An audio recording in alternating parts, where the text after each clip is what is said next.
membutuhkan betadine. Nah, betadine ini untuk mencegah infeksi. Kemudian juga kita menggunakan leading button yang ada di bak instrumen, dan juga mengambilnya menggunakan korentang. Karena apa? Karena ini steril. Nah, ini leading buttonnya. Kemudian untuk perawatan tali pusat itu juga membutuhkan kasa steril. Nah, ini untuk membungkus tali pusat. Tapi untuk saat ini ada yang dibiarkan. Nah, tapi ada syaratnya. Jika dibiarkan, berarti itu lingkungan pada bayi tersebut dalam keadaan yang bersih. Nah, kalau misalkan ibunya jualan di pasar, ibunya pedagang, nah itu kan pasti di pasar banyak kotoran ya, nanti takutnya terkontaminasi. Nah, sehingga menyebabkan infeksi, jadi dibungkus menggunakan kasa steril.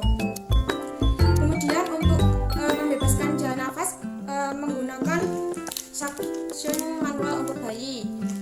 Kemudian juga untuk membersihkan vernika selosa juga membutuhkan 2 handuk kecil. Ini dua handuk kecil, yang satunya buat alas, yang satunya buat mengeringkan. Kemudian juga ada pakaian bayi, ada baju, popok, sarung tangan dan alas kaki, dan juga ada topi. Kemudian juga ada bedongan untuk menghangatkan bayi. Kemudian ini juga 2 waslap untuk membersihkan vernika selosa. Kemudian ada kom besar yang berisi air hangat untuk membersihkan vernika selosa. Kemudian juga bak instrumen terdapat squid 1 cc dan juga sediaan vitamin K dalam bentuk ampul. Ini juga ada bengkok untuk tempat sampah. Nah, kemudian juga ada sarung tangan steril. Demikianlah persiapan alat untuk perawatan bayi baru lahir. Nah, setelah melakukan persiapan alat, sebelum melakukan tindakan, kita mencuci tangan terlebih dahulu dengan 6 langkah benar, kemudian memakai sarung tangan steril. Nah, jika sudah, tindakan yang pertama perawatan bayi baru lahir yaitu membebaskan jalan nafas.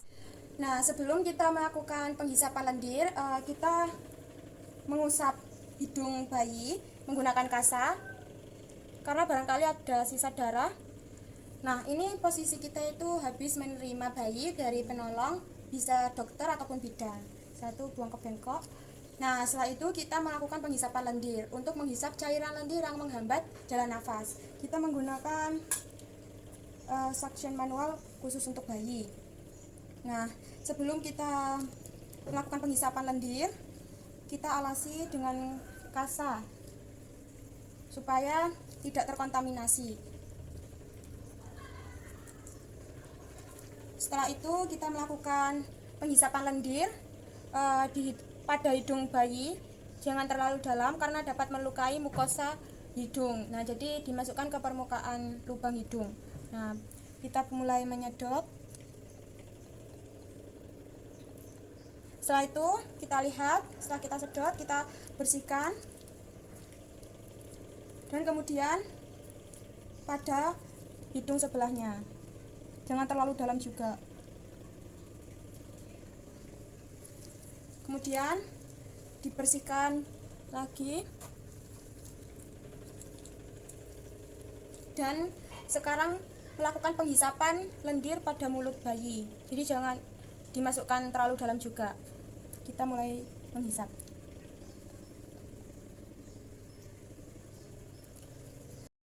Setelah kita melakukan penghisapan lendir, alat-alatnya dibuang ke bengkok.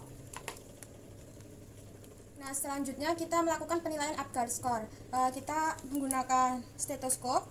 Ada 5 indikator dalam pemeriksaan Apgar score, yaitu warna kulit, denyut nadi, respon terhadap rangsangan, gerakan ekstremitas, dan pernafasan.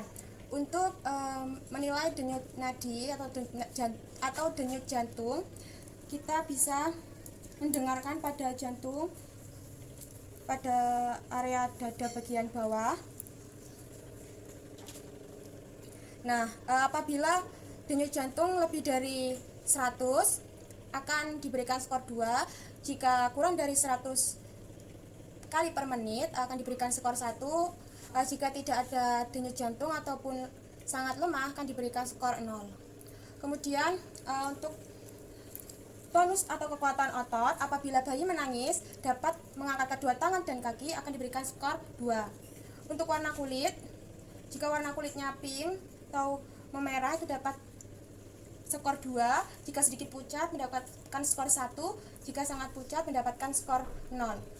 Nah, kemudian jika skornya sudah ditotal, kemudian jika jumlahnya 0 itu berarti bayinya itu sudah meninggal. Jika mendapatkan skor 1 sampai 3 berarti mengalami asfiksia berat. Jika skor 4 sampai 6 terjadi asfiksia sedang.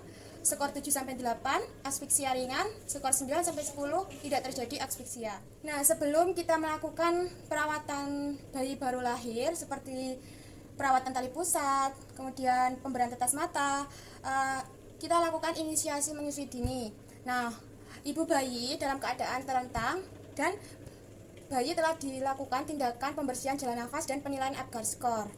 Nah, untuk tindakannya, letakkan bayi di dada ibu dengan posisi tengkurap. Kemudian agar bayi lebih mudah mendapatkan puting, bayi dalam keadaan tidak menggunakan baju, tetapi kita tutup tubuh bagian atasnya dengan kain untuk mencegah hipotermi. Nah, jadi semisal di sini ibunya, letakkan bayi dengan posisi tengkurap di dada ibu. Kemudian bagian atasnya sini diberikan kain untuk menjaga suhu tubuh bayi agar tidak terjadi hipotermi. Nah, tindakan ini dilakukan kurang lebih 1 jam. Setelah 1 jam kita ambil bayi dan melanjutkan perawatan.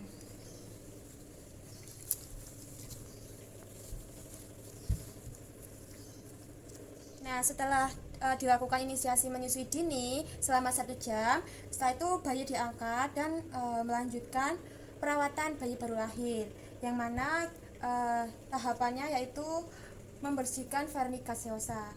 Nah, vernika seosa itu apa? Nah, vernika seosa itu lemak putih yang melekat pada tubuh bayi. Nah, sebenarnya sangat berguna bagi bayi untuk menjaga kehangatan bayi. Nah, tetapi jika tidak dibersihkan, nanti dampaknya akan menyebabkan berkembangnya bakteri atau kuman, sehingga harus kita bersihkan. Tapi saat kita membersihkan jangan terlalu keras dan secukupnya saja. Dalam membersihkan vernika seosa kita membutuhkan baby oil, kom kecil yang berisi baby oil, bengkok, kemudian kapas kering, kemudian kom besar yang berisi air hangat, kemudian waslap. Nah, tindakan yang pertama, kita membersihkan bagian kepala dengan menggunakan kapas. Nah, untuk mata, genitalia, dan telinga tidak memakai baby oil, tetapi memakai kapas steril yang diberikan Aquabides. Nah, yang pertama kita membersihkan kepala, bagian kepala dengan menggunakan kapas yang dicelupkan dengan baby oil. Ya. Kita bersihkan bagian kepala, lalu dibuang.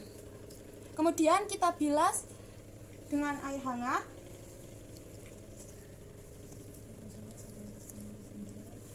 Kemudian kita keringkan dengan handuk. Nah, kemudian kita letakkan. Kita ambil satu lagi. Kita celupkan pada baby oil. Kita bersihkan wajah bayi. Satu bengkok-bengkok. Kemudian kita bilas pelan-pelan.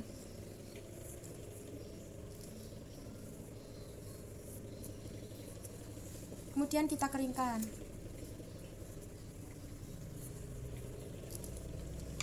Nah, kemudian kita membersihkan telinga dengan menggunakan kapas dengan air steril atau Aquabides.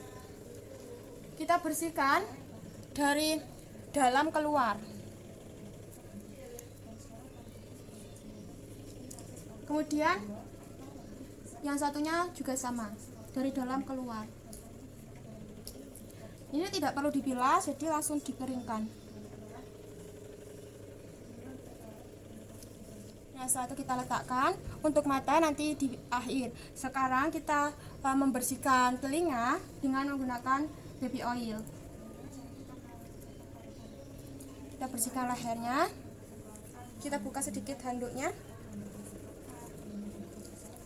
Kemudian kita membersihkan telapak tangan, dari telapak tangan sampai ke ketiak.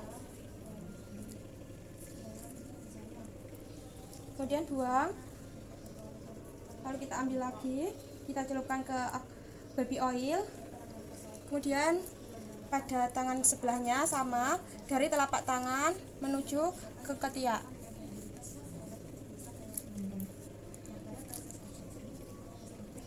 Kemudian kita bilas dengan air hangat.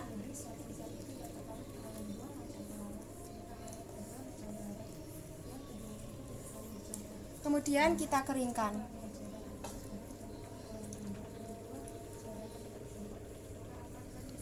Kemudian kita membersihkan bagian dada dengan menggunakan baby oil. Kita bersihkan dada sampai ke perut. Kemudian kita bilas.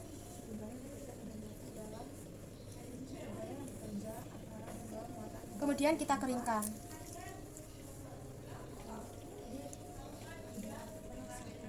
Kemudian balik bayi pelan-pelan. Kita ambil kapas dengan baby oil. Kita bersihkan mulai dari leher sampai bagian bokong.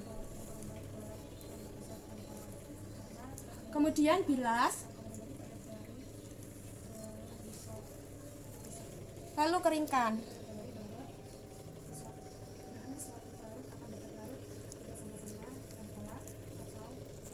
Kemudian membersihkan bagian kaki. Kita menggunakan baby oil. Kita bersihkan bagian dari arah luar atau dari arah telapak sampai ke bagian selakangan.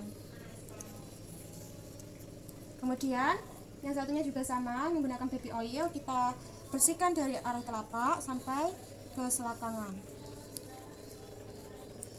Kemudian kita bilas menggunakan air hangat.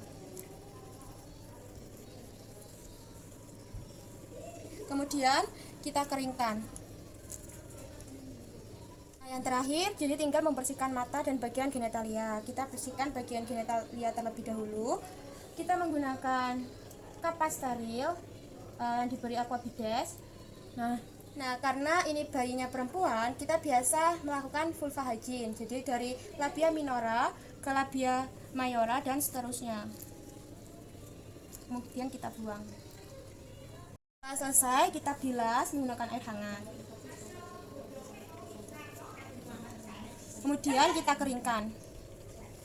Kemudian yang terakhir yaitu membersihkan mata. Mata dibersihkan dengan air steril sekali usap. Jadi dari dalam keluar. Ini tidak perlu dibilas.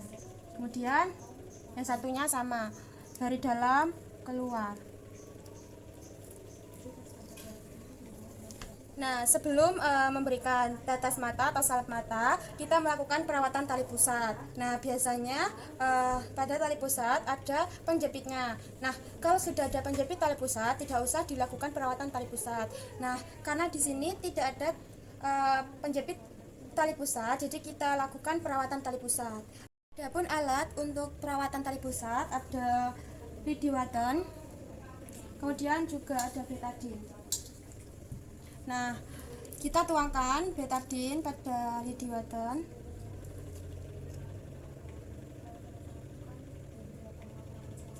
Ini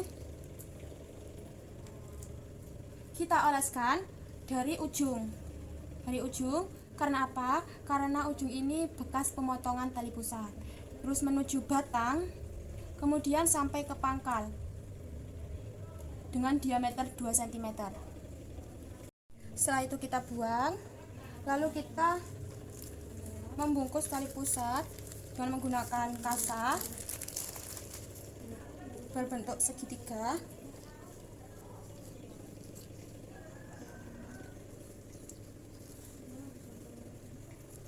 Nah, jadi kita bungkus seperti ini segitiganya, kita bungkus.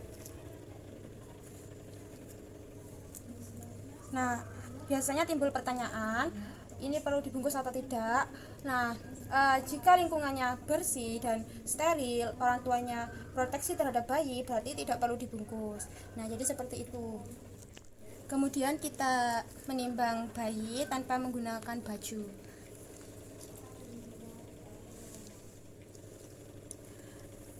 Nah, sebelum kita memakaikan baju pada bayi, mengingat kita pemberian injeksi vitamin K sebanyak 1 cc. Nah, ini tujuannya untuk mencegah darah sukar membeku. Injeksi ini dilakukan pada anterolateral bagian kiri bayi, yaitu bagian paha luar. Jadi pada sini ya. Kemudian kita buka tutup spretnya, kemudian kita mengambil obat dalam bentuk ampul. Setelah itu kita ambil kapas alkohol, kemudian usap, dan kemudian kita mulai menginjeksikan obat. Lalu kita aspirasi, kemudian kita masukkan obat secara perlahan. Setelah itu kita lakukan masase.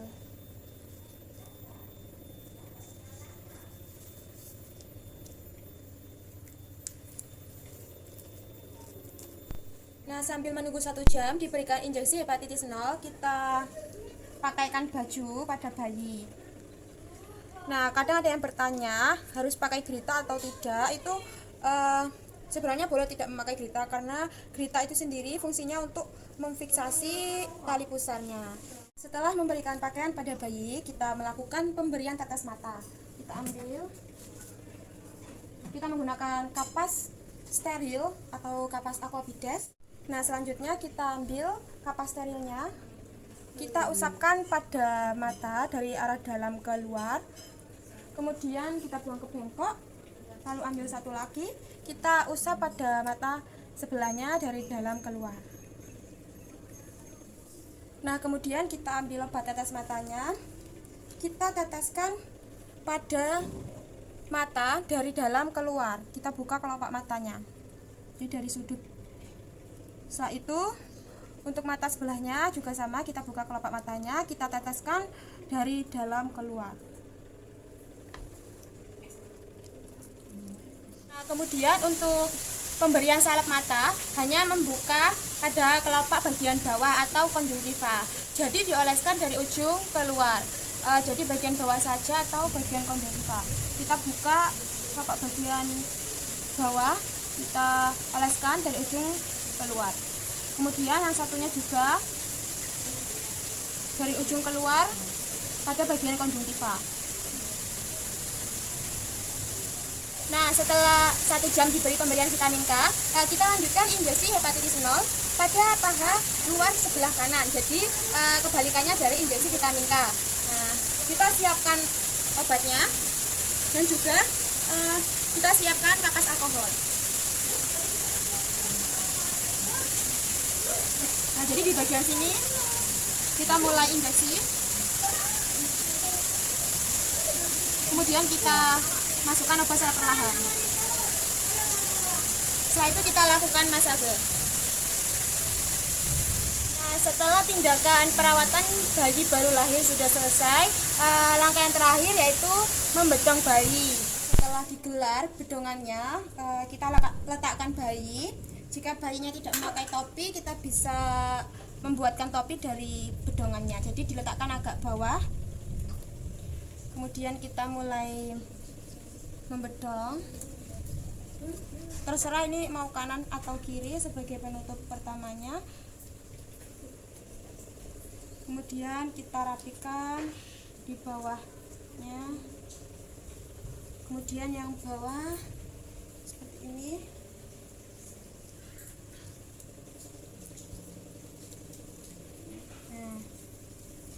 Kita rapikan,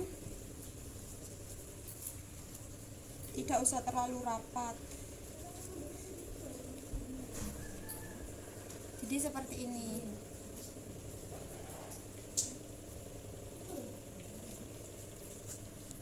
Nah, jika bayi sudah memakai topi, kita bedong dengan meletakkan bayi ini lurus dengan bahunya. Terus kemudian sama seperti tadi, kita bedong, kita masukkan ke sini tubuhnya. Kemudian yang tengah kita angkat ke sini.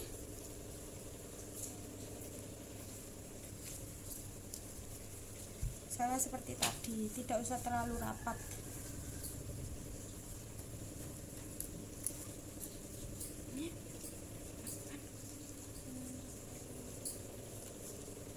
Nah, jadi seperti ini.